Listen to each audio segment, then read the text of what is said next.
En toute transparence, pour enchaîner, en fait, Oui. j'étais au téléphone avec notre député Nizar Makhloufi, Oui. qui m'a déploré au téléphone que le premier vote ait échoué à consacrer ces articles-là. Selon lui, il y a des chances après la révision qui va respecter plus la forme sans toucher au fond de l'article que ça passe, mais il n'y a pas de garantie pour le moment. Et les 110 députés qui appuient, ça reste une majorité assez fragile, donc nous espérons que nos députés puissent assumer leurs responsabilités.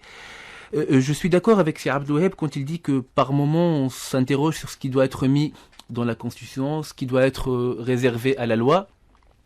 Mais si on part d'un certain benchmark, celui de l'Équateur par exemple, c'est un pays qui a eu beaucoup de problèmes avec la dette, ce qui est aussi le cas de la Tunisie par ailleurs, mais c'est pas notre sujet aujourd'hui, et qui, par réaction à son contexte historique et politique particulier, a tenu à constitutionnaliser la dette en obligeant l'État, le gouvernement, à passer par les représentants du peuple pour contracter des dettes. Donc, dans un contexte tunisien où il y a peu de transparence concernant ces dossiers-là, où la nation a été victime de spoliation de ses ressources pendant des années et des années, et que nous continuons aujourd'hui à avoir zéro transparence sur les dossiers.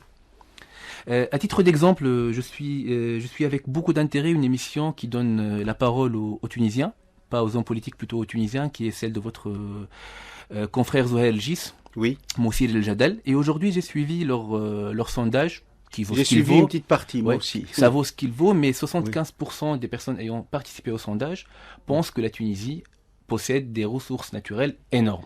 Voilà. Bon, c'est corroboré par exemple, l'US Geographical Survey qui dit que nous sommes assis sur 3 milliards de barils de pétrole. Bon, nous, on n'a pas vraiment de données. Oui. Mais il y a une certaine impression, et les hommes politiques doivent savoir, nous devons savoir que nous sommes tenus de la perception des gens, de ce que nous faisons, de ce que nous disons, pas Bien de ce que sûr. nous disons et de ce que nous faisons réellement. Donc il y a une perception, c'est les Tunisiens, qu'il n'y a pas de transparence, qu'on nous cache des leur cache choses. quelque chose. On nous cache des choses. C'est Voilà. ce qu'ils sentent. Donc il y a les Américains qui pensent qu'on leur cache l'existence des extraterrestres, les Tunisiens sont plus rationnels et ils pensent que les gouvernements, même après la révolution, continuent à leur cacher leur argent sous le sol. Donc c'est important qu'on donne un signal fort en tant qu'homme politique en votant pour ces articles-là. Deuxième point, c'est qu'il faut aller directement et rapidement dans l'audit de ce qui s'est passé en termes de contrats d'énergie avant la Révolution, mais aussi tout au long des trois dernières années qui ont suivi la Révolution, parce que je le répète encore, ça fait partie aussi des motifs de méfiance et de défiance qu'on a par rapport à ce gouvernement, à ceux qui l'ont précédé après le 14 janvier. Ils n'étaient pas transparents quant à l'énergie, alors que d'un autre côté, il y a un débat sur la compensation, etc. Donc il faut de la transparence pour faire au moins adhérer les gens aux efforts à faire sur le pétrole, sur